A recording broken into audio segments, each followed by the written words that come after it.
And we're live. Welcome back to LOOPcast. You got LOOPcast late today. It's Tom and That's Erika. Josh is in the swamp, right? I believe Josh is in the swamp, but you are back. You are I'm back. rested, raring to go. Tanned, hydrated, ready to rock. Yeah, miss you guys. I had a fantastic week. It was very American, the most little Americana town in Wisconsin. So shout out to everyone Aw. over there. It was awesome. Had a great time with my family. Kids loved the lake and America. So I hope you all had a fantastic Independence Day. Josh is not here today, but he lives in my head. You cannot say 4th of July around him. He will flame you. It's It's true. Independence Day. I also heard there's kind of a meat controversy. We weren't supposed to eat meat. Right. Some Yeah. people No, weren't. we had a controversy on Wednesday whether or not the Friday fast was lifted because of the 4th of July. We went through all of the abstaining from meat versus abstaining or doing other penances. It was we were there and back again. It was a complete journey. Got it. And Sounds like some really I ended up hard-hitting eating a news. hamburger, so there we Yeah, go. okay. Sounds like I was out, so I wasn't aware of Hey. this debate, and I had some hot dogs at a good time. I actually think we had tacos, which feels somewhat un-American, Huh. but Dude, that's American. yeah, it's American. We take Yeah, it. we appropriate the tacos. That's like what we do. So here's the plan for today. So we're Yeah. covering the historic floods in Texas. Yeah. Truly devastating. My hope is to provide a comprehensive story of what happened there for those that maybe were celebrating Independence Day, weren't kind of vaguely aware of what's going on. Really historic, tragic, but some really rays of hope in there. Going to talk about the government response as well. The second, so if you weren't paying attention as well, Trump hit the little gavel. B-22 bombers flew over. The big beautiful bill has been signed.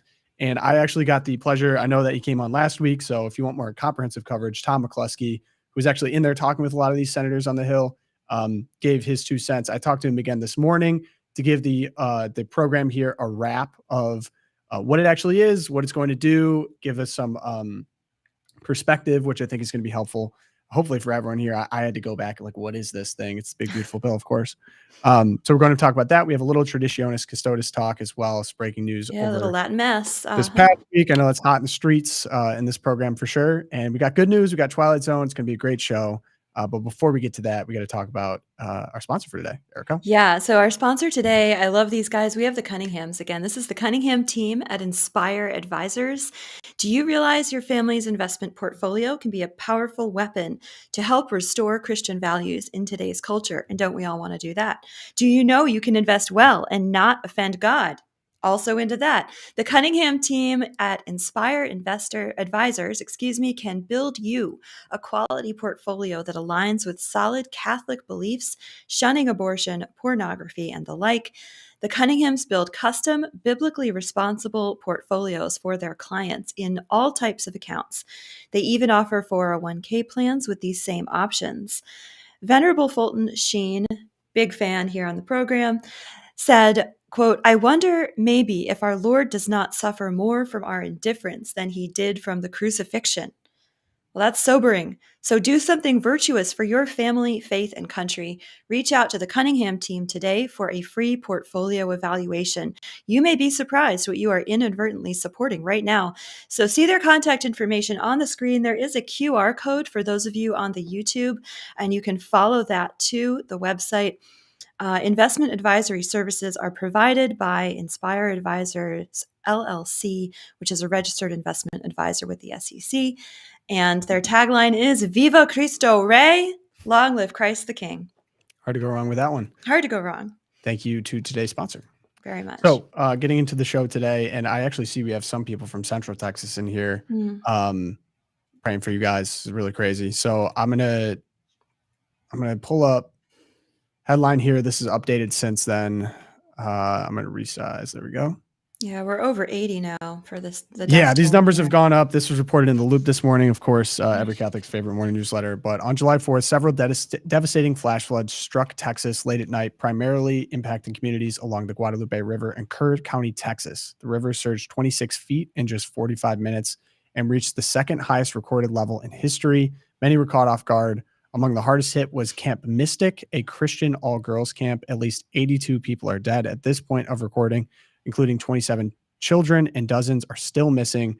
The disaster unfolded while most people slept, limiting the effectiveness of the flood warnings. I also know this is kind of a popular time for people in that area of Texas to camp along that river as well, which just horrible timing in all of this. So to give a little bit of a timeline here, on Wednesday, the Texas Division of Emergency Management activated response resources because predicted heavy rainfall and flood threat, but no one anticipated the amount of rain that actually fell.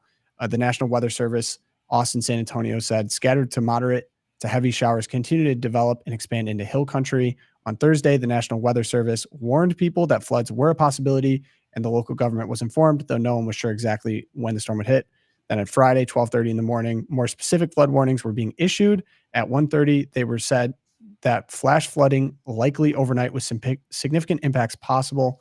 The Caryville city manager was out for a long jog along the river at 3:30 that morning. It saw no rain. It was not until 4 in the morning that the National Weather Service posted a message. A very dangerous flash flooding event is ongoing, which ended, turn around, don't drown. Between the hours of 4 and 6 a.m., the river surged extremely rapidly.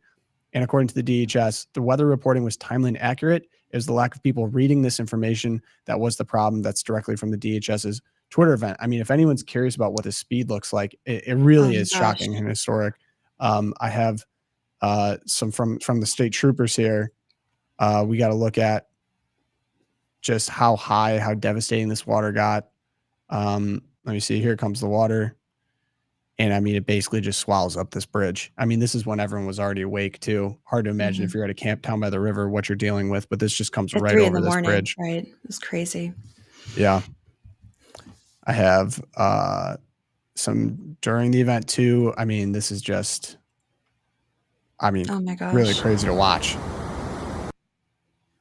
I can't imagine Texas gets this kind of floods maybe ever. They were saying that, I guess, second highest recording rising of the river, but yeah, they were calling it the once in a century flood that this river hasn't seen anything like it in over 100 years, if ever. And like you said, it just was like this terrible, like bringing together of all these circumstances, the time of day, that it was the 4th of July weekend, all these kids were at the camp. And obviously children in situations like this are so vulnerable.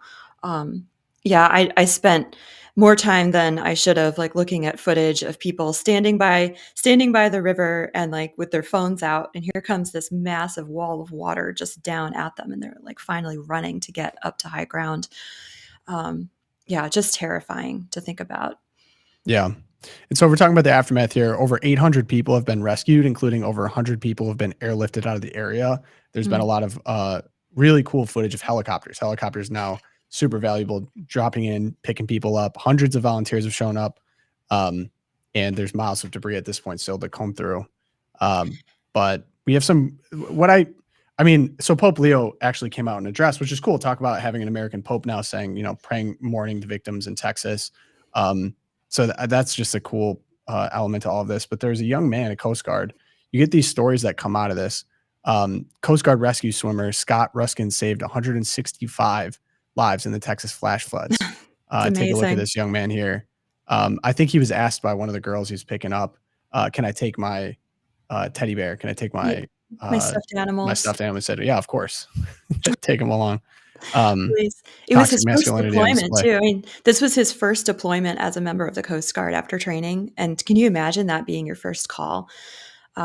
It's just crazy. And I think whenever these terrible things happen, it's devastating. And of course, like you think, if God is good, why does he let these things happen? And I'm not going to explain that because I don't know why, but then you get these incredible stories of just the greatness of human nobility and the heroism that was shown by so many. I mean, there were stories coming out of the boys' camp. There's the girls' camp's been getting a lot of attention because so many of the girls are still missing and so many died. The boys' camp just on another part of the river, same thing happened. And this group of Eagle Scouts, so these like 17, 18-year-old, 19-year-old boys, they actually were lifting the little boys up into the rafters of the cabins to save them as the cabins were being lifted up and floated down the river by the flood. So the Eagle Scouts were diving down into the water, themselves going under in order to lift up the little boys into the rafter. And they saved every single camper's life at that camp. So stories of that self-sacrifice there, just incredible. But yeah, we have the one that really stuck out to me. We have a dad here, saved his family's life by punching out a window. Oh my gosh. To help his fiance, children, and mother escape to the roof after water flooded knee deep in their home. That hero, and that will never gone unnoticed. Through tears and shock, the family of 27-year-old Julian Ryan tells us the father, brother, and fiance died a hero. In the early Friday morning hours, floodwaters suddenly swelled into the home he shared with his fiance and mother in Ingram, close to the Guadalupe River. And it just started pouring in. We had to fight the door to get it closed just so that too much didn't come in.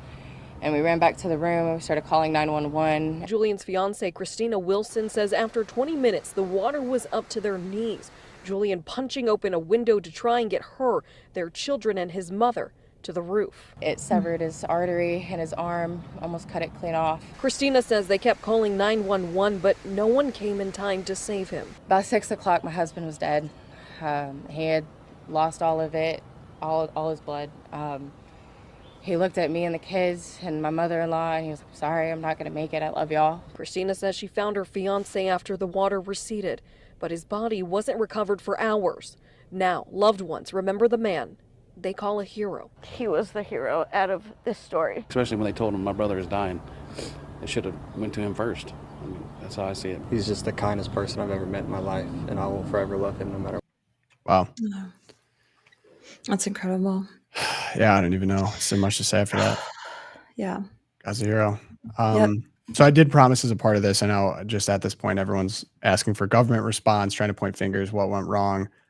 So I will say quickly as to what we know now, the Trump administration signed a major disaster declaration for Kerr County, Texas, to ensure that our brave first responders immediately have the resources they need. These families are enduring an unimaginable tragedy with many lives lost, many still missing. Trump administration continues to work closely with state and local leaders. Secretary of Homeland Security Kristi Noem was on the ground yesterday with Governor Greg Abbott, who is working hard to help the people of their great state. Our incredible U.S. Coast Guard, along with state first responders, have saved more than 850 lives. God bless the families and God bless Texas.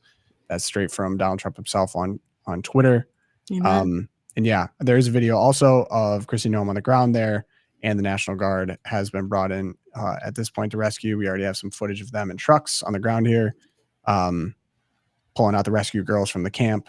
You can see on the video here, pretty awesome stuff. So cool to see that they were able to respond as fast as they did. Yeah. I'm seeing stuff. So SpaceX sent Starlink devices in. People are now pointing fingers. I think it's going to be way too early to know. My cursory read on this is that the government sent out these warnings that were supposed to go to your phone, and it was like in between 3 and 4 in the morning. People just weren't awake. It happened so fast they weren't able to get out. I've seen people point fingers at Doge. I think that's a little bit early to say that. Apparently, the National Weather Service is in the process of hiring people after 600 layoffs. However, in San Antonio area, the station was overstaffed because of the weather threats. So people are going to, at this talk of installing a warning system back in 2016, but deemed too expensive.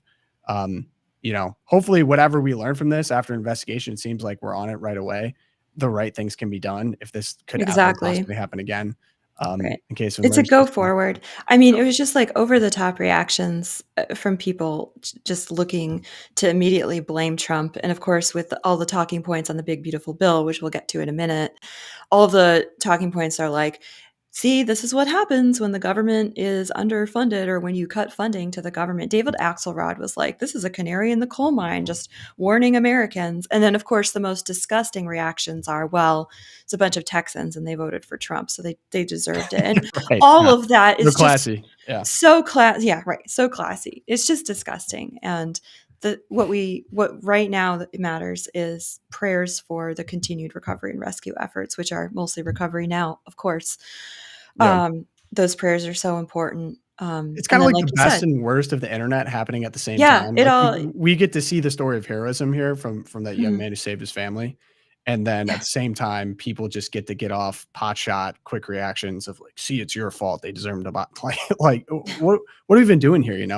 Who's this helping? What is this good for?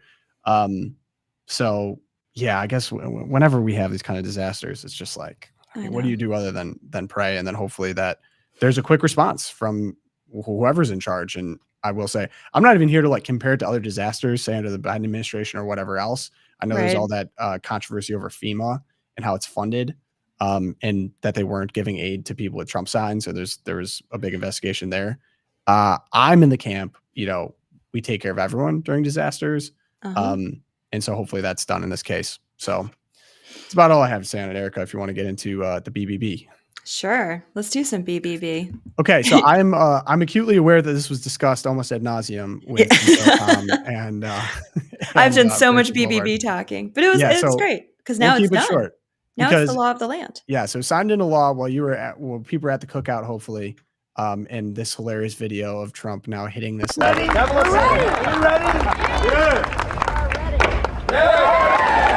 I need to get me one of those. I want one of those gals. So that was going on over the weekend. And I mean, so it's funny, like I was with family. I was mostly off the grid, which was awesome. But we have some military vets on my wife's side of the family, and they're very invested in what was going on. Some people are heavy Fox News watchers. So like, we got it. Like this was at the cookout. Like, we got to watch him sign it. We got to get it done. Yeah. And even for myself, like, yeah, we've been covering it, but I had a call with Tom this morning just to get almost like an atomized version of what just happened. I feel like people are still kind of confused. So I'm just going to do a quick refresh. Okay. I'm not going to beat a dead horse because I know we talked about it ad nauseum. Go for it. Quick refresh. Like, what is this? So if you want to go to your friends and they're like, okay, the big, beautiful bill is passed. I saw the USCCB said some bad stuff about it. You know, what do you think? Okay. The One Big Beautiful Bill Act, HR 1, 119th Congress, 2025 to 2026, if you want to get very technical. The BBB, as I'm going to refer to it, therefore, is a budget reconciliation bill. And so for people that are curious what that is, no, this isn't a spending bill. It's a budget reconciliation bill. Presidential administration makes decisions on expanding or contracting spending on specific issues. And for context, what are some other notable reconciliation bills? The Inflation Reduction Act under President Biden was a very notable one. And much of the Green New Deal was actually funded there. The Green New Deal actually isn't a law of any kind. I think AOC tried to make it a law. It's never actually worked. It basically put out a guideline to where we want to work in the future. Whether or not you act on it is up to you. And it was acted on by President Biden under the Inflation Reduction Act, which very appropriately or inappropriately named. The names for these are so funny to me. It's like, who could be against inflation reduction? Exactly, which of course it inflated the dollar. Healthcare and education. I mean, how can you possibly be against that? So basically what happened during this reconciliation bill is like, okay, we're going to expand in certain areas or detract in others. We're going to assign funding here elsewhere. And so they assigned funding to things, say like energy credits for buying an EV, charging stations across the country. A lot of that funding happened there, I believe, to the tune of like $367 billion for this clean energy, quote unquote. We got no charging stations out of it because Buttigieg was. You know, ironically, what we got. What did we get? Oh no, there goes Tom. I'm back. He's back. Phew. You scared me there. I have no backup. I have serious camera issues. I don't know what. Yeah. I've tried so many different things at this point. Maybe there's some funding in the big, beautiful bill for a camera for you. Yeah. I don't know what's going on. So ironically, what we got out of it was inflation. We didn't get the charging stations that we were promised. But for others curious too, there was another reconciliation bill called the Healthcare and Education Reconciliation Act of 2010. If you're curious what that meant, it was where much of Obamacare was funded. So the Affordable Care Act, yes, was passed legislation, but they didn't have all the money that they needed for the different initiatives. So the Obama administration did this act, and that's where they got a lot of the funding for what's going on. So essentially, the reason why it's done via reconciliation, and you can do this at any time, by the way. So the president can do this at any time. The reason why they're doing it now is because this is going to be very unpopular for midterm fights, right? Whether that be senators, but then also you're basically starting campaign season for yourself or your party in the last 2 years of your administration. You would rather not have to have these kind of tough fights over spending decisions that could be hung on different people in your party. And that's why it's going on now. And typically administration get it down now before the campaigns really take off, right? Yes. And so you also do it via reconciliation because you can avoid the filibuster. And so Republicans have a very slim majority right now. And so they don't need the 60 threshold in order to pass something. They can just do it during a simple majority, in which J.D. Vance ended up breaking the tie on this. And so you go to the Senate parliamentarian, oh my gosh, that was terrible pronunciation, that makes sure that you're in compliance with the Byrd rule. So for a lot of people that were curious, why could we not get the gender stuff in there? Why could we not get, which the USCCB was complaining about, a lot of people were frustrated about. It felt like a missed opportunity for a lot of senators. So you go to the parliamentarian and they say, does this directly impact the budget? And if it's a non-budgetary measure, for example, proposed ban on state AI regulations, the parliamentarian said, nope, we can't do this. This isn't budgetary related. This has to do with something else. We're going to strip it out. It's policy, right? So the funny thing that I learned about this too is like, you can like in the case of Planned Parenthood funding, which we're going to get into here, you can do things. I mean, it is budgetary, but also in some cases kind of not. And it just depends on how you word it. And so like if you really wanted to have a fight over something, I think I was talking this morning about moving the space station to Houston, for example. Yeah. And they at first were like, no. And they're like, okay, let's change the language a little bit. Then we can do it, right? And they're like, yes, you can do it now. So that's why there's the general frustration, I think, from Catholics to be like, okay, why did we not get the gender language in there? Why didn't we get these other things? Apparently, the senators just did not feel like it was either going to be tough for them to run again or wasn't worth their energy fighting over it. It feels like they kind of rolled over in certain elements, which is frustrating. However, it passed, right? Trump signs it into law, passed the House and Senate, slim majorities, but made it happen. So basically at this point, this is what are the priorities of the Trump administration or the administration that passes, say, their bill. And for people curious, I'm just going to do very high level because things were stripped out. And so we recorded, and now we got what we ended up with, which is now signed into law. We're going to be seeing implemented. So the permanent tax cut, the Tax Cuts and Jobs Act provisions. So that was in 2017. It prevents tax increases for over 60% of taxpayers. These include lower income tax rates, doubled standard deductions, $15,750 for individuals, $31,500 for married couples in 2025, and a 20% pass-through business deduction. No tax on tips and overtime, just kind of a flashy item. Car loans interest deduction. So if you have a loan on a car, you will not have to pay taxes on that, which is great. Senior deduction provides a $6,000 deduction for Americans 65 plus earning under $75,000. Child tax credit increase, so from $2,200 per child. I'll take it. And that also is indexed for inflation, which is good, which is a win. And then the SALT deduction cap increase. The second major priority is border security and immigration enforcement. That was the big argument over, it's really big. There's a lot of money going to this. Yes, this is going to theoretically increase the deficit over time, over years. And the Trump administration's argument would be, well, based on the revenue we're going to get from these decisions, it's actually going to cancel out. Remains to be seen. I highly doubt it. Let's put it that way. That's what every administration says. That's right. So I'm somewhat sympathetic to say like the Thomas Masseys of the world that wear a debt clock counter of just like, what are we doing here? But you got to get stuff done. You got to move the football. So enhanced funding. So it allocates $50 billion for the border wall, $45 billion for ICE detention facilities, $14 billion for deportation operations. Funds to hire 10,000 new ICE agents by 2029. And again, just looking at this for me, you may come in as a presidential administration and be like, I want to do all these things, specifically on border security, but the funds are not allocated there. So this is a completely necessary fight as an administration if you want to enact what you promised to the American people. And if the money's not there, you can't do anything. Exactly. And we talked about this last week when we covered Alligator Alcatraz, that which you may not have heard of, Tom, because you were off doing Americana things. But we now have Alligator Alcatraz. But part of that story was that, well, the Trump administration, obviously shutting down the border was a huge delivery on the promise. But the mass deportations of criminal illegal aliens who are here, that sort of hit this impasse because we now have overwhelmed detention facilities. They need to hire more. We need more judges to move people through the due process and all of that. In order to do that, you just need the money for it. And you can only build so many alligator Alcatrazes, but you actually just need the money. I prefer not to, personally. Like, that's right. It was a little weird. Yeah. I mean, I'm not even saying it's irresponsible. I'm just saying like, it'd be great if we could just have responsible enforcement so we wouldn't need to do stuff like this. And then the next big one was national defense and infrastructure. One thing that popped out to me was the air traffic control modernization, which I think is a hot topic. I actually know very much an air traffic control person, and yes, they need the help. So all for that. The one thing that popped up that I think is worth addressing now at this point is defunding Planned Parenthood. One of the USCCB criticisms was it went from 10 years down to 1 year, and people were wondering mechanically, like, how does that even work? Erika, you had a spot on that, right? Yeah, we had a couple questions last week in the chat about, well, we thought that there was already a ban on federal taxpayer funding of abortions.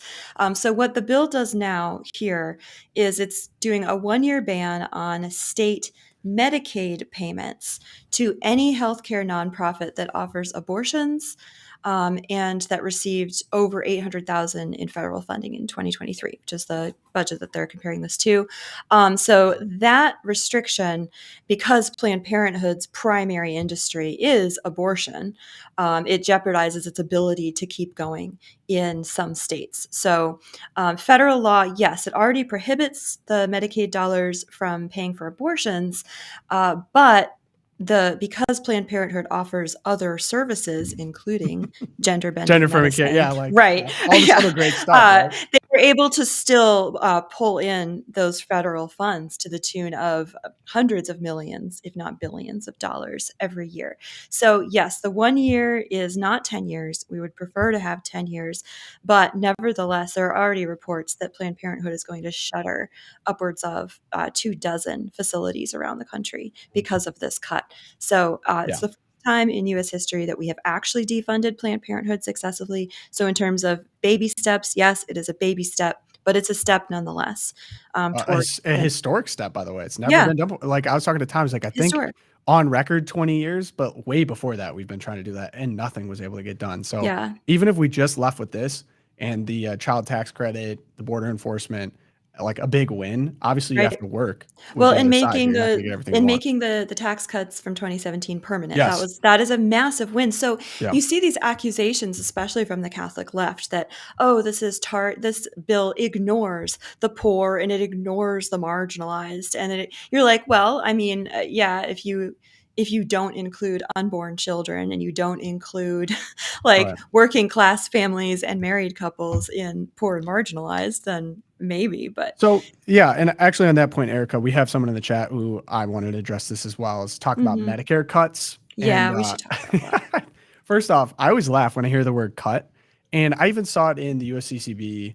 I think Timothy Broglio put something out about his frustrations and the words of cut for the working class and poor, whatever. Right. I always am a little bit skeptical when I see the word cut because I've been around enough to know what political rhetoric looks like. Because you could basically phrase anything as a cut, and people Right. obviously do because it's a great attack line. Cut, cut, cut. If people are curious what this Medicare requirement says, I have specific information here. So here's a graph just to put in perspective. So this is SNAP, federal That's for the food food stamp stamps, spending in the billions. And if you take a look at 2019, it's right at about a little over $60 billion on SNAP. Something happened between 2019 and 2022. And We lived through 2022, it. we're up Yeah. at $150 billion on SNAP spending, and it has not gone down significantly. A little bit. Two major things happen. One, COVID, everything. We have an entitlements problem that has been self-inflicted over COVID. One, because I think COVID was a bioweapon sent over by China, but that's neither here nor there. But basically, all the entitlements in general got expanded, and they were put on a rolling basis. So there wasn't a specific time to enroll. You can enroll anytime you want, and there was a pause in disenrollment. So Right. there was no one trying basically to purge people that shouldn't have been on, or even like they talk about dead people or people that now maybe meet the requirements. People could just stay on and take care of these entitlements. So also we had an influx of illegal immigration. So now we have people that are illegal immigrants taking advantage of these benefits as well. So that's just SNAP. But if you take a look at percentage of enrollment, change in enrollment since 2020, I mean, what are we talking about here? 2020 to 2025, because nothing's been done Crazy. about whether or not people can enroll. We're talking about massive increases. So what is in this bill? I think I'm of the opinion, many people are of the opinion, we have an entitlements problem in the country, and we needed to find a way to offset the money, the revenue coming from the tax cuts. And so over the past 4 years, as we said, 8 million were added to this enrollment while disenrollments were on pause. So the work requirements now are, one, you must be a legal citizen, which color me shocked, but imagine I imagine there's an incentive to come to this country to take Right. advantage of incentives if you're not a citizen. It's been happening. Two, you have to be an able-bodied adult between 18 to 65. You must prove work or volunteering for 80 hours a month or actively seeking a job. And then once qualified, you need to prove qualification every 6 months. Right. So Which seems I'm- pretty gentle. super gentle because this is people that are able-bodied that are just not seeking out Right. jobs. We're not talking about people that are disabled. We're not talking about people that are pregnant for whatever reason. We're I not think even there's also a talking provision for people whose kids are up to who have 14 years old. right. You don't, if your children are under 14, it does not, the cuts don't apply to you at all. No. Or yeah. And again, like that term cut, it's like, no, we're just trying to return it to not even pre-pandemic level spending, but just get it back under control. And I think that a lot of the reaction to it is this thought, and it comes from a good, I want to think it comes from a really good place, especially from, you know, fellow Catholics who are like, oh my gosh, poor people are going to like get all disrupted and all of this. But again, these programs, Social Security, Medicaid, food stamps, this is not, there isn't like a bottomless well of resources for these. And they just, with Social Security, they just upped the timeline for when it's going to run out of money. I mean, they're like, oh, oops, we miscalculated. It's actually going to be in 8 years instead of 24 years. Like these programs are in desperate need of reform. Yeah. And yes, reform will disrupt. Some people will have to go find help with paperwork, and the church needs to be there to help them with these disruptions to their lives. But we're also thinking about the next generation and the generation after that. And you can't keep doing this over bloated welfare entitlement system into eternity. So someone's going to have to, you know, make the hard decision and say, let's help you through this time of turmoil if it's messing up your expectation of what you're getting from the government. Yeah, I also want to be specific. Someone asked a question here. This is Medicaid. So Medicaid is for people Medicaid, yeah, sorry. You give them health insurance because they can't work. This isn't Medicare. And I believe there's also a tightening of Medicare requirements as well, because there's a lot of waste, fraud, and abuse there. Yeah, everyone knows Medicaid. This is kind of the funny thing. Like, let's just zoom out for a second. Everyone knows someone or knows someone that basically brags about what they can buy with EBT or SNAP, and it's just a complete joke and abuse of the system. Like anyone that's ever been around an inner city before, it's really terrible, but like there is a culture there of you do not need a job because you can live off the government in government-assisted housing. You don't need a job because you get SNAP and EBT. You get your healthcare taken care of. You're calling ambulances like it's like the emergency room down the road. You don't pay for any of it. And like, I will also say none of this is true charity, by the way. No. By taking my money and then giving it to people like this, true charity, this actually takes away the opportunity for true charity of me being able to use money to actually help people that need help. Like we've created this bloated entitlement state that's a huge problem, and it's not productive to me for the USCCB to use language straight from like the Democratic Party and then also noticeably not criticize, say, the Inflation Reduction Act. Like one of the things that I saw was like, okay, Right. we're harming the environment somehow by taking away EV credits that artificially don't even really increase the demand for EVs. Well, and that being said, benefit the wealthy. Like that kind of government subsidy of the EV industry, the whole green energy deal was benefiting the wealthy, and nothing was said. Nothing. They were just like, "Oh, we're going to save the planet, mass for creation, yay!" And to act like solar and battery are somehow better for the environment than what we currently have is also kind of funny because like, what do we do with all these batteries? How many birds are we killing with like well, where do we get the windmills? lithium and Right. where do we get the lithium for our batteries? Oh, right, from Zaire. Like that's Yeah. really great for the poor. So you know over what's there. funny? Like It's- I'm all for it, and I guess like Trump's all big on unleashing American energy. I'm great. I'm not a huge fan of artificially creating demand for solutions that we're not even really sure are solutions. And also using my tax money to do that is kind of ridiculous. And then also I think on the Medicaid part is like I think everyone should be in agreement that able-bodied people should not live off the government. And the best way for people to obtain healthcare is to get a job. I have my own issues with the healthcare system currently, but the best way to get healthcare is through an employer, is through employment. And so the it best actually option there would is. be great for the economy too, say the GDP, all that, to get able-bodied people in this country working. And, Well, and it's good everyone for also them. knows it's good for them, and everyone knows during COVID, like I had friends work for this hotline basically for people getting, I think it was like health benefit or something, or they're calling in to get the stimulus checks or something. Mm-hmm. And it was unbelievable how much fraud was in the PPP loans. Like no one ever sat down and was like, all right, we're shutting off everything we did there. It's no longer necessary. I think in some places it's still considered an emergency. I think the Trump administration is like, okay, it's no longer an emergency. It's crazy. So that is what this is. I think it's counterproductive and frustrating for the USCCB to come out with Democrat language on this. Like, can we at least address the specifics? I know they have their frustrations about illegal immigration. I understand that.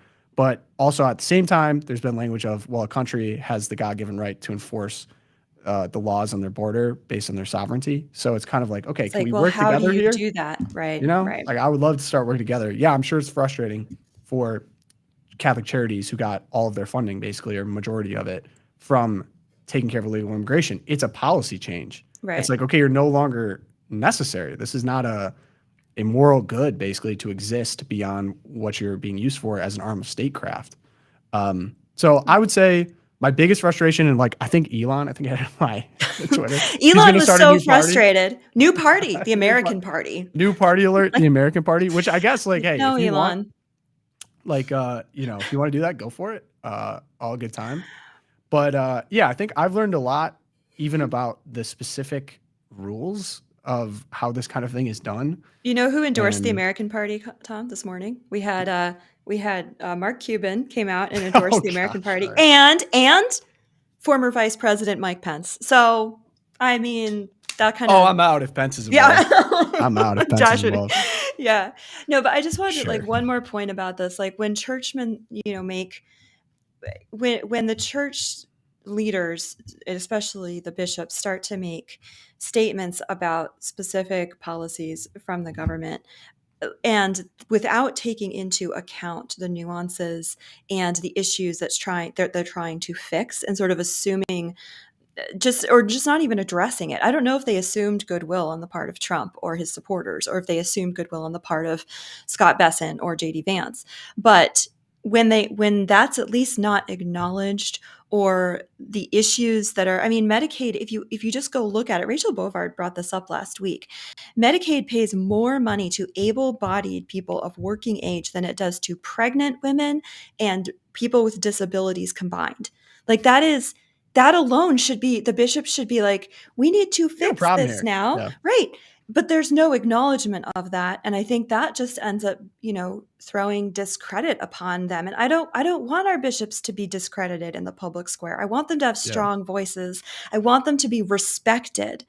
But these kinds of statements that don't take that into account, they hurt that ability of the bishops to speak on things like the Planned Parenthood issue and all that. So I would just hope this is sort of a lesson in, you know, maybe we should listen to voices from all sorts of, you know, all sides of the aisle. All Yeah. sides, two sides, both sides And- of the aisle. There we go. And now we shift into basically wait and see mode. Like, Yeah. how are all these things implemented? Is it successful? I was even trying to look up with the Inflation Reduction Act, which wasn't that long ago.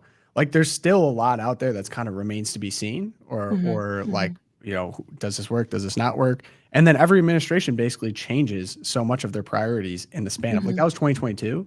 It's now Right. 2025. So it's only been 3 years. And so it's kind of, I mean, I guess that's, designed how to work, but it's kind of hard to do anything really, unless you have, Right. that's why Josh always talks about, I feel like you need to be in power for 8 years, 12 years probably, if you really want to make substantial change to the country. And so that's why I think these fights are important to start now and then to continue going forward. And then also for you to own your wins and be able to Right. communicate that properly. And that's why I'm frustrated, at least with Congress, because it's like, okay, first off, you should be fighting harder because this is a huge opportunity for you. But then to go out immediately and be like, this is good, this is good, this is good. This is something Trump understands that I feel like a lot Right. of congressmen are really struggling with, especially on the right. Own your wins. Like if you think this is a great bill, great. Don't just walk away from it kind of because someone else is going to fill that vacuum. And that's why Yes. you get people now like cuts to Medicare, cuts to Medicare. It's like you really need to explain because you know how sensitive people are about this. Hey, we'd like that aid to go to pregnant people and to Right. disabled people instead of Right. It's like get out ahead of it because you know this is going to be the talking point, and there are really good arguments for what they did to Medicaid. So yeah. you don't have to agree with them, but you should at least entertain them. Yeah. All right. Time to get into some good news. Erika, what Let's you got? do it. Oh my gosh, I'm so excited. As the mother of many voracious children, for most of my parenting career, which is now over 20 years, can you believe it? Eggs were a staple of our diet. And all that changed after COVID and under the Bidenflation and their decision to, what was it? They slaughtered 180 million chickens, and the It was egg like prices, bird flu or something. I can't it was remember the rest now. crazy until the peak egg price, March 2025, for a dozen eggs, $8.17. My box of 60 eggs that I buy every week at Walmart went from $9, because it's super cheap, to $30. Like, we couldn't even, it was cheaper to eat hamburgers. It was ridiculous. Yeah. But this week we report, Waffle House is like the bellwether of all things good in America. Waffle House has said, excellent news, get it? As of June 2nd, the egg surcharge is officially off the menu. There was a 50-cent surcharge per egg because of this crisis at Waffle House. Now we are back to no egg surcharge, no tariff on eggs or whatever. And in fact, the price of a dozen eggs is down to $2.54. I love it. Are you a Waffle House gal, Erica? This No, surprises I've me a bit. actually never Okay. eaten at a Waffle House, but I just really liked their pun. It's excellent. It's excellent because Excellent. you can get a dinner and a show in case there's a fight going on in there. Oh, at night. yeah. I mean, it's never boring at the Waffle House. Do But we this have is an strong example. loyalties Do we have strong loyalties? Oh, in the chat? to a breakfast? Yeah, just in general. We got any Waffle House heads in here and or strong diner loyalties? I would love to hear it. I did see the top comment is awesome. Now add pancakes back to the menu, please. Respectfully, no. From Waffle. Respectfully, no. I love sorry, the Waffle Erica. House account. Actually, they're pretty funny. Yeah, No, go I'm ahead. I'm a local diner girl. I avoid Waffle Houses and IHOPs, but IHOP is whack. IHOP, I think yeah, it's so many of them used to be better. Denny with some of those disgusting bathrooms I've ever been in. I'll never step foot in one again. Honestly, out of all of them, I think I'm kind of partial to Waffle House. I'm not even from the South. I'm from Oh. Indiana. It's adorable. So yeah, Why? IHOP, I feel like they kind of chintz you. They don't give the same like amount of food. They like promise Yeah. more. Waffle House delivers. They're like, we will give you a ton of it. It's probably not high quality, but you will get a lot of food. You'll be Like, full. Thank you, Waffle You'll be House. full. So, thank Okay. you, Trump. Shout out Waffle House, shout out Trump. This one is a personal hobby horse. There's a couple. I don't know if anyone on this show is aware of my personal hobby horses. Probably pretty clear. I am. Yes. Everyone knows Josh's. So pride crosswalks. Okay, I'm going to get into this again. So cities have turned their roads into an LGBTQ statement. The Trump administration is doing something about it. Shout out Tyler O'Neill for this. Transportation Secretary Sean Duffy sent a letter Tuesday to 50 state governors urging them to remove distractions from roads, including divisive and distracting political messaging like rainbow crosswalks. Roads are for safety, not political messages or artwork, Duffy said in a statement. Today, I'm calling on governors in every state to ensure roadways, intersections, and crosswalks are kept free of distractions. Far too many Americans die each year due to traffic fatalities. Take our eye off the ball.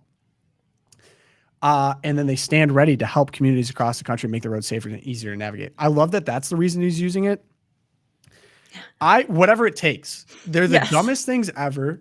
There's no win. If I walk on it, I'm homophobic. If I don't walk on it, I'm homophobic. If I walk on it too hard, I'm homophobic. There's no possible You can't win, way. Tom. You just can't win. An unwinnable situation to be anywhere near a Pride crosswalk. The fact that it's even like funded by any local government to take the time, you're probably way overpaying some muralist to throw this ugly thing down. And then if you drive over it a little too fast, it's a hate crime. I'm not kidding. Absolutely. That happened to someone. They in just Florida. arrested 4 high schoolers. Like, yeah, Unbelievable. Crazy. And I'm like, way to stick it to the power, but it is time. It is time to remove these atrocities. Didn't they remove the BLM Plaza in DC? Yes, they did. They took it off the big road. It was like a big BLM.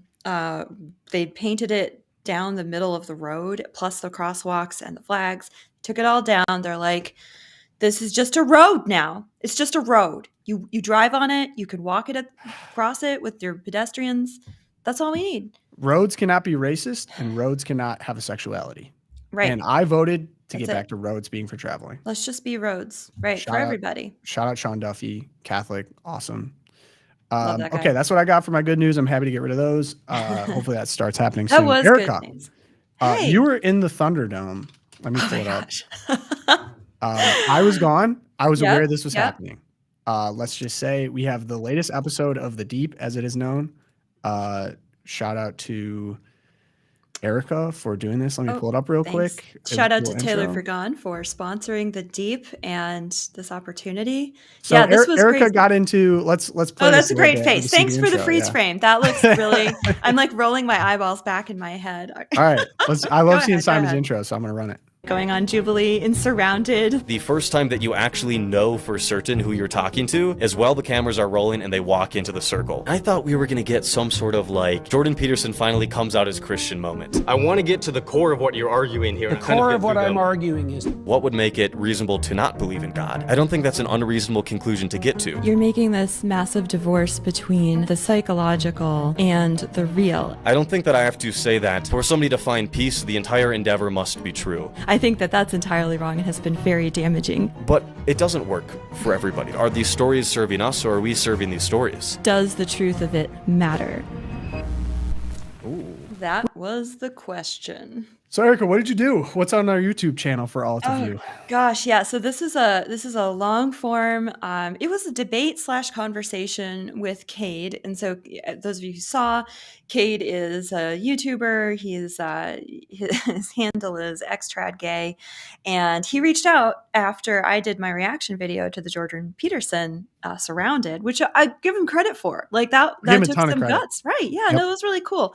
And he's like, "Hey, I saw your like review of the Jordan Peterson, and I'd love to come on your show and just like debate you or talk to you." And yeah, so we set it up. We're gonna have this conversation, and I have not done anything like this for public consumption. I've had a lot of these conversations like privately, of course. Yeah. But Over this was- bourbon. yeah, right, yeah, several, and this was.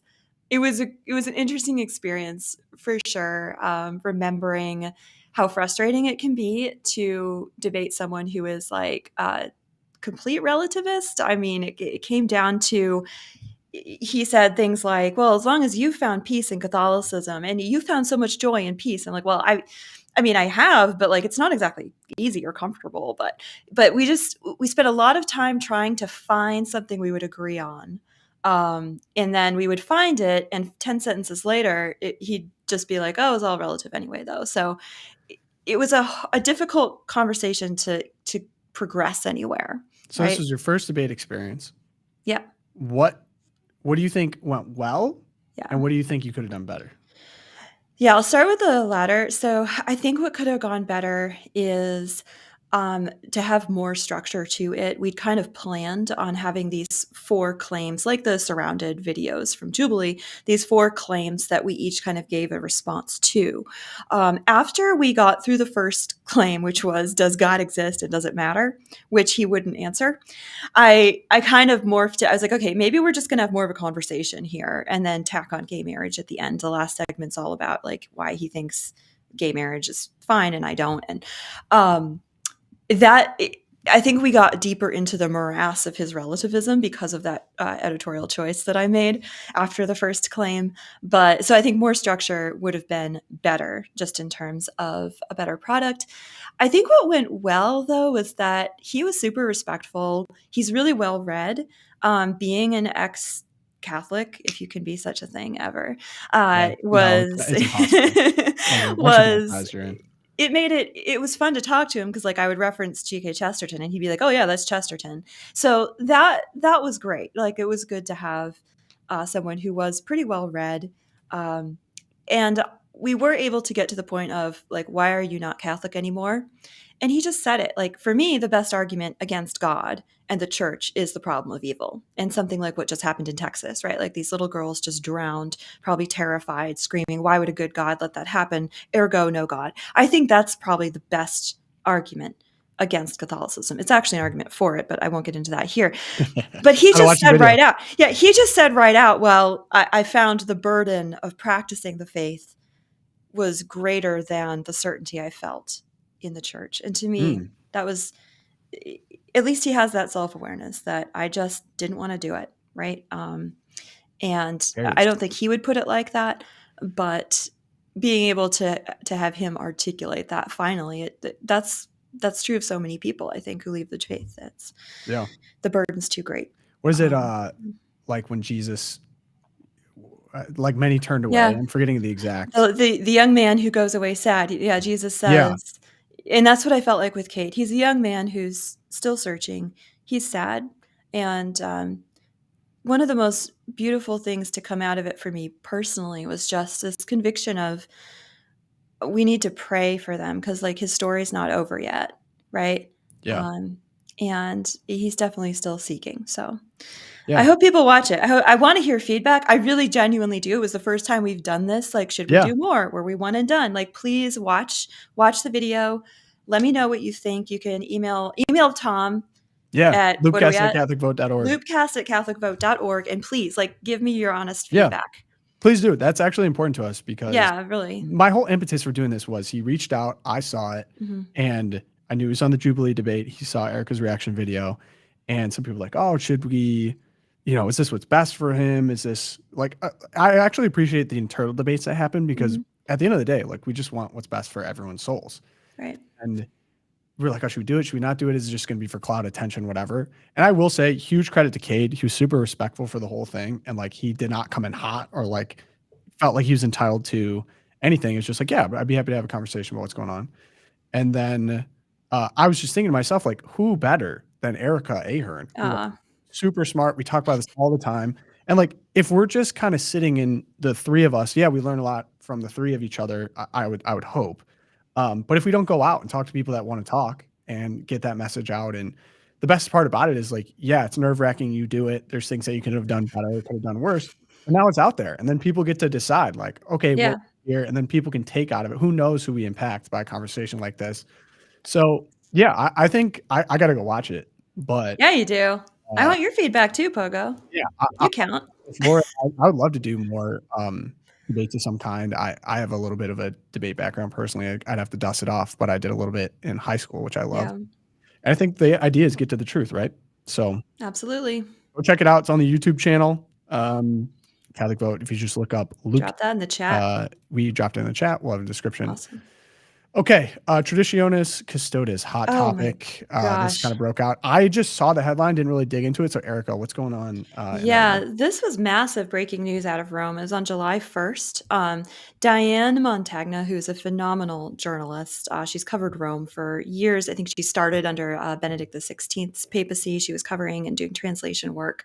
She actually obtained what she called, quote, the Vatican's overall assessment of the consultation of bishops that was said to have prompted Pope Francis to revoke Summorum Pontificum, which was Benedict XVI's apostolic letter that liberalized the traditional Latin Mass and the sacraments. So this was the actual report. They did a 2020, they did a survey on Benedict XVI's freeing up of the Latin Mass. It was compiled by the Ecclesia Dei Commission back in 2020. Bishops from all over the world submitted responses, and it was analyzed into this report that Diane got a hold of. It included regional data and an overall assessment, synthesizing key findings from the world's bishops for Pope Francis as he was preparing to write this document. The structure aimed to provide an accurate global picture of the traditional liturgy's implementation and its fruits or damage in dioceses. And actually, Pope Francis, he referenced this report in the letter which accompanied Traditionis Custodis.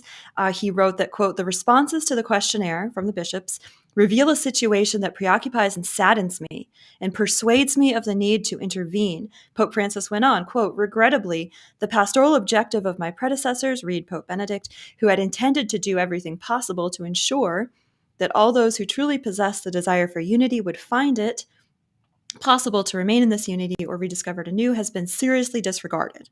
So that's how the bishop's opinions were presented to the world. But here's what Diane uncovered. The overall assessment, and I have like 7 key points. The central conclusions of the CDF's summary report contrasted sharply with the rationale behind Traditionis Custodis. The findings revealed widespread episcopal support for Pope Benedict's measures. The findings highlighted positive spiritual fruits of the traditional Latin Mass and cautioned against revoking it. It showed that the reported division in the church stemmed from bishops who resisted Pope Benedict XVI, then from liturgical abuse among the faithful. So the bishops who viewed the older liturgy as disruptive tended to be those who resisted Benedict's measures. Those who actually implemented it, this is what they said. The majority of bishops who implemented Summorum Pontificum, Benedict, expressed satisfaction with it.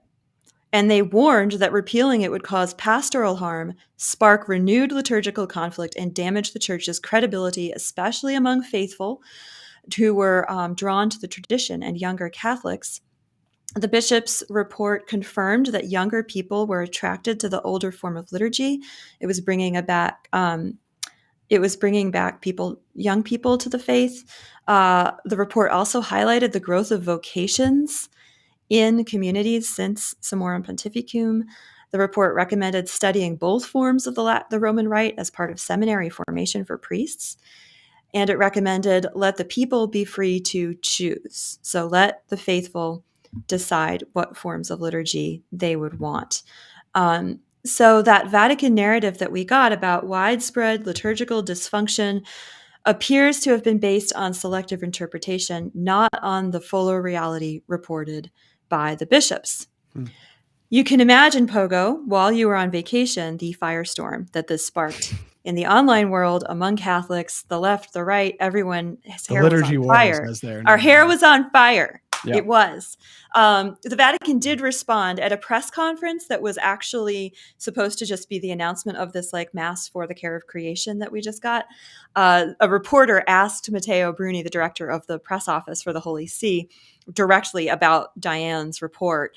And he said, quote, "I am not confirming the authenticity of the texts that have been published, but if they were real, it was presumably part of one of the documents on which the decision to publish Traditionis Custodis was based, and it is a contribution to a very partial and incomplete reconstruction of the decision-making process."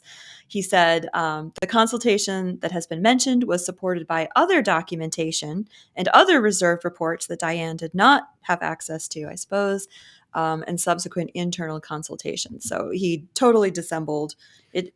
I'm not saying it exists, but if it did. Did she say how she got it? You may have said this. She did not. No, she said she obtained it. Interesting. So probably there was a leak of some kind, someone who's very unhappy. Very interesting. But yeah, this was it. It makes me really, really sad. I don't doubt Diane's integrity at all. Yeah, me neither. The Vatican saying, "Oh, there's other reports that we had." You're like, right, but this report said the majority of bishops who implemented it were all like, "This should continue. This is good. This is bearing fruit." And you think of all of the hurt and the pain, the marginalization of people who worship in the TLM, right? Yeah. To get a report like this, just another corkscrew in the gut is what it feels like, honestly. So much for synodality. Weren't we supposed to listen to all the bishops? Yeah. Okay. I have a couple resources for people hoping to understand. So shout out Massive Ages. If anyone's ever seen Massive Ages. So one of the guys actually goes to my parish. I think two of them actually might, who are a part of Massive Ages put it together. So it's a great resource if people are curious, because I'm seeing people a little bit of confusion already. And shout out Jason. I think he threw it in there. He's a coworker here. But yeah, if you're curious, how it came about, what it is, it's just a fantastic resource. If you have the time you want to devote, if you're just like, why? I don't understand why people are antagonizing it, but it also doesn't make a ton of sense to me. I feel like it's this secret, uninviting thing. Go check that out. I would love to see some clarity from the new Pope, who has an affinity for Latin and lace, to smells and bells, if you will, to weigh in on the situation. I wouldn't doubt that he's aware of it. I'm sure he's aware of this. This is, yeah. So I think he's glad he has a little bit of a respite at Castel Gandolfo right now. He can pray and bring this to the Lord, and we should just pray for the Pope, because this is the kind of the politicking that just seeps into the life of the church, and dare I say clericalism, and this is. You just have to pray for our bishops, including the Pope, of course, because they're facing all kinds of intrigue. And of course, there's maybe Pope Francis was given a different report. Maybe he didn't even see that, trying to apologize. You just don't know. The ghost of Josh always comes out, but I cannot help but think here, just to wrap all this, I I feel like the traditional Latin Mass or the extraordinary form, or what is it? It's not actually called it. Extraordinary Latin Mass. form. That Okay. works. So, because the real trads will get on me for that. But Yeah. basically, as it is commonly known, traditional Latin Mass might not be correct. Like, we have a big problem in my mind with liturgical, what's the right word for it? It'd be like, if you have food and you have some food that has like worms in it, and then people eat it, get sick, and then other food is super high quality. I forget that it's quality control. We have a quality control problem, obviously, with liturgy in the Catholic Church. I mean, didn't we just have that Pride Mass in New York City where they said the Holy Spirit was a she? Like, Right. I don't know what the true solution is. I don't think the solution is to come in super hard on one specific group of people because maybe you don't like them or you don't understand them or whatever, because it is the Mass that we inherited. But I think across the board, I don't know if this comes from the Pope, I don't know if this comes from the bishops or something. It'd be great to get some clarity and have more quality control in terms of masses across the country. And right now it's super lax. I don't even know how this works in authority structure. But I think the real problem isn't do we ban or do we unban the traditional Latin Mass? The real problem is how do we get a consistent, reverent, uniform liturgy, allowing for some areas of different regions, say like a Mass in Africa is going to be a little bit different than a Mass in America. But I think one of the things that Catholics love about their faith is that it is universal, that there are elements that are the same, and it is actually proper worship to God. I think people just sincerely want that. So there just needs to be reform in that regard. I think that would 100%. solve almost all of these problems. Yes, 100%. If I had a magic wand and could just wave it, that is what my magic wand would be doing. So, okay. Twilight Zone, Erika. Oh, man. Here I am again. All right. So the National Education Association had its annual conference, and the whole thing was a Twilight Zone. The whole thing was we had people telling us that our children don't belong to us, that they belong to teachers' unions and everything. And we get the Teacher of the Year. So I don't know if we want to just let's just hear what she has to say about the nobility of the teaching profession. Awesome. Once I started paying attention, once I realized how deeply political our profession had always been, I knew I could no longer stay on the sidelines. So I got involved, I found my people, and my people helped me find my voice. Yes. I started paying attention. So this is Ms. Crossan, who received the Teacher of the Year award. Congrats. And during this speech, we're like, okay, well, what's the philosophy? Who are your people? So she said, she reminded delegates, speaking of now we're in this terrible Trump era and we're going to, have loss of funding and all that. She reminded delegates that we don't have to ask, what do we do now? Because public school educators have passed this test before. She said, I love this. We recite, we repeat, we embody the undeniable, inalienable truth. What's good for educators is what's good for students. So you might ask, what is good for educators? Here we go. Union solidarity is good for students. Dignity in contracts, meaning plenty of time off, really high pay, and amazing pensions. All right. We could pay them more. I get it. Dignity in contracts. Respect for expertise.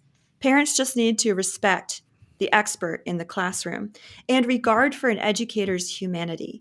Safe schools and equity in classrooms are also good for educators, she added, equity meaning all the colors of the rainbow, as well as investments in teacher retention and recruitments. When educators have what is good and necessary to do their jobs, America's children become the real benefactors, she said. A little trickle-down economics there, although I don't think she's a Reaganite. As public education in America is under attack, Crossan said that now more than ever, we are tasked, we being the teachers, with building a better future. And I just want to think, isn't this the problem? I'm going to push a little bit on this. Yeah. Can you just push a little bit on this? I need to pause. I'm going to push back a little bit on this, actually. So I actually agree with her in two regards. Go for it. The first regard is noticing that her job is political. I think the modern understanding of the word political is not the proper understanding of the word political, in that proper understanding, classic, maybe like Greek understanding of politia, is the ordering of society. And I think I could argue, make a very convincing case that how you educate your future citizens is political. Right. Now, I disagree with the vision, the probably secular vision for what the politia should be in the case of, I think we've seen some really crazy examples of gender affirming care, mutilating surgeries, abortion, all of those things that are political in nature. Right. Just as everything is political in nature. Everything how is you political. educate people on the economy, how you educate people on history, that's a political decision. So I actually agree with her on that. Do I agree with her vision for the politia? No, because I think the way that they're being trained and everything. The second is unions. Maybe I disagree with her on this, on what she's saying, that what's good for teachers is what's good for students. Teachers unions, this is always misunderstood. They don't exist to negotiate on behalf of students. No, they only exactly. exist on behalf of teachers. And it's not that I disagree with that in principle. I think it is good for someone to represent teachers, to make sure that they get paid well, to make sure they have good benefits, because they do have hard jobs. I think that they've gotten crazy out of control powerful. And the biggest problem to me is there's no one negotiating on behalf of the students. I guess technically that should be the parents, but there's not an organization as well-funded, powerful, and mobilized as, say, the NEA or other teachers unions. It's always hilarious to me to see. She does it to herself. Randy Wheatgarten, she's at a No Kings protest for some reason. Like, isn't your job to represent teachers? Yet somehow this is kind of caught in here. I'm sure she's going to say her tie-in is like cuts to the Department of Education or whatever. Exactly. But I think these kind of events are hilarious and like total backslapping, self-serving, like, we're so great. What's so great for us is going to be great for our students. And at the end of the day, the unions don't exist for the benefit of the students. They exist for the benefit of the teachers. I wish that distinction was made clearer, and I think it's intentionally blurred by teachers unions to continue to negotiate for better benefits. Right. And if you look at results, it's certainly not been better for student outcomes. I'll tell you that. No, and I was going to bring up, coming out of COVID, this was really rich, that the unions were negotiating to keep the schools closed, to keep teachers out of the class, to keep kids on Zoom. And we are still, there's a whole generation of kids who it's going to take a lifetime for them to recover from this negotiating on behalf of the teachers. And I think a lot of teachers were frustrated with it as well. And so the idea that union solidarity, but not with this union, not with the union that's represented here. This union has got to go, because I do agree that our teachers they need good mental health. They need good emotional, they need excellent training. They need support, right? And they need freedom. The other thing that we get in this sort of like approach to education is that teachers are so constricted by regulations from the state, by regulations from the Department of Education, that they're exhausted. What is more exhausting than to have someone be like, oh, Mom, you're cooking dinner. Well, here's 36 recipes you have to cram into Monday night dinner. Like, Mom's not going to want to cook dinner anymore. No, any kind of like over regulation like that. Yeah. And yet that is what the NEA advocates for constantly. It is not good for teachers. Unions are not good for teachers. Ask any good teacher what they're frustrated about is not the kids themselves or the teaching. It's the administration and below. Everyone's frustrated with all of the things that are around actually teaching. And that's the funny thing about like cutting the Department of Education. The Department of Education brings all the strings and only contribute 5%, 10% of the funding, like very small percent. That all comes from the states, in which the states have all kinds of administrative bloat that they probably add on too. So why are we adding this on top of what's already bloated, what's already frustrated?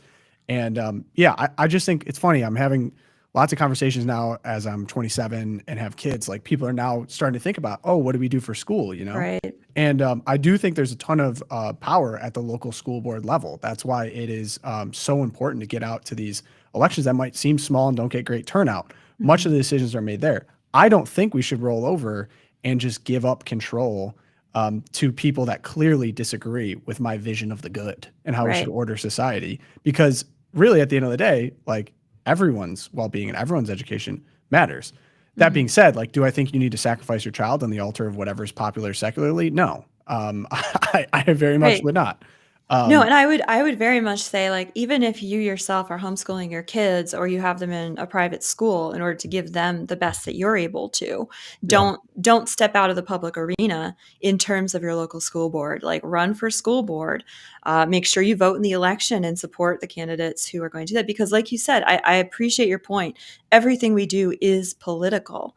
And if we want to build a better civilization for our children who we're homeschooling, we definitely have an interest in what's going on at our local public schools, because those are the kids they're going to be working with when they're our age, Yeah. So 100%. Sure. Get involved. Get involved is the answer. Get in the arena, man, in the arena. Yeah, shout out to TR, shout out Teddy. Where I'm at, he's just done with the civil service. I'm still working through this book. I got made good progress. Isn't it over like vacation. 800 probably page been about a volumes? year. Yeah. Oh yeah, it's like an 800 page book. He just became the police commissioner in New York City, so he just had his time with civil service reform. Anyway, okay, so my Twilight Zone. Where do I even go? The Biden administration, just the gift that keeps on giving. The AutoPen administration. So we have a memo that was leaked about someone from his team, someone in his circle, made a memo to pitch Biden on doing the debate with Trump, the infamous debate that happened a little over a year ago, that ended up basically sinking his candidacy. And he moved the debate up to, or agreed to an earlier debate for reasons that are still kind of confusing to people. Opaque? Because, yeah, opaque is a good way of putting Because it went so badly. Yeah. Because it's horrible. Yeah. But it happened way earlier than it usually does. And so a lot of people were questioning, why did this happen? It turns out there's a memo here. And I have my own conspiratorial thoughts on it, but directly from the memo, your timing recommendation, your all caps team continues to recommend you, all caps, commit to 2 debates this cycle with the option to reevaluate after the first debate. And man, did they reevaluate. The first debate would take place in the spring, and the second debate would take place in September following Labor Day. By holding the first debate in the spring, you will be able to reach the widest audience possible before we are deep in summer months with Did Donald Trump write this? There's like all caps everywhere. What's going on? I like that angle. I like that thought process, Erika. Tinfoil hat on. Yeah, tinfoil hat on. Before we are deep in summer months with conventions, Olympics, and family vacations taking precedence. In addition, the earlier you are able to debate, the better, so that the American people can see you standing next to Trump and showing the strength of your leadership compared to Trump's weakness and chaos. While there is no perfect time, well, I would argue there's better times than others, to schedule this debate. We have identified an ideal spring window in late June, which will allow for extensive preparation to be built into your schedule. This is from his team. This is from the Orbit. Axios was reporting on this morning that this got leaked somehow. Here's my thought on this. I don't even know if this is that deep. Someone in his team clearly wanted him to drop out. There's no reason to move it up to where it was before. I think from now we're getting from these stupid books that keep getting posted after the fact they all lied to us. And they're like, oh no, we got a sick book telling you all about the fact that he was walking around the lawns, no idea where he was. Yeah. People must have known about this and were like, all right, we need something really public to show everyone and to force the hand of whoever's got to make the call to enact a very democratic process where we just launch a candidate that no one wanted we anoint or Kim voted Harris for with no primary, right? So I think this was to save democracy. I also wonder, why is this coming out now? Like, I think that we just continue to get the Biden humiliation train. I don't know if this is to exercise the demons or whatever going forward into 2028 or 2026 for that matter. This is bad. And I think it was done on purpose to make him look bad so that they could force the hand. I don't think that's the official take here. It's just that they really were confident or something. But yeah, come on, guys. Yeah, that tracks. Oh my goodness. Come on, guys. Come on now. I do love the all caps your though. You. I don't know if it's because he just couldn't read stuff that was all caps. What's that? You laugh or you cry, right? I don't really know what to say about the entire administration that came before this one. Yeah. Okay, so great show, guys. What are we doing for prayer now? I've been out for a week. We're praying more. Thanks to our listeners. Thank you guys for holding us accountable to that. So we've had some wonderful write-ins. We have prayers for the nation. Do we have anything recent? Because if all right, not, we got one today. Prayer for our nation. No way. Have we already done that one? We have done prayer for the nation, but you know what? We could do it again. And I specifically want to keep in mind Texas, Hill County, Texas, for those who lost their lives, for repose of their souls, for people that are still being looked for, they can find them. So I'll pray a prayer for our nation here. And yeah, here we go. Prayer for our nation, in the name of the Father, Son, Holy Spirit. Amen. God, our Father, giver of life, we entrust the United States of America to your love and care. You are the rock on which this nation was founded. You alone are the true source of our cherished rights to life, liberty, and the pursuit of happiness. Reclaim this land for your glory and dwell among your people. Send your spirit to touch the hearts of our nation's leaders. Open the minds to the great worth of human life and the responsibility that accompany human freedom. Remind your people that true happiness is rooted in seeking and doing your will. Through the intercession of Mary, Immaculate Patroness of our land, grant us the courage to reject the culture of death. Lead us into the new millennium of life. We ask this through Christ our Lord. Amen. Amen. In the name of the Father, Son, and Holy Spirit. Amen. Thank you guys. Pray for Texas. If you want to help out the show, join the Champions Club. It's the best way to support us. CatholicVote.org/champions. Thank you to Inspire Advisors for sponsoring today. Leave us reviews. Spotify, Apple Podcasts. Check out The Deep. YouTube. LOOPcast YouTube. Go subscribe over there. It's awesome. You got to head over there for that. And it was a great show. Hopefully, LOOPcast light, fun today. Maybe we get the heavy hitter Josh back on Wednesday. I think that's the plan. I know. He's going to tell us about the tariffs expiring. Pretty pumped. Oh, yeah. We're going to get great info from Josh. Yeah. And looking forward to that show. See you guys then. Have a great Monday. See you next time. Peace.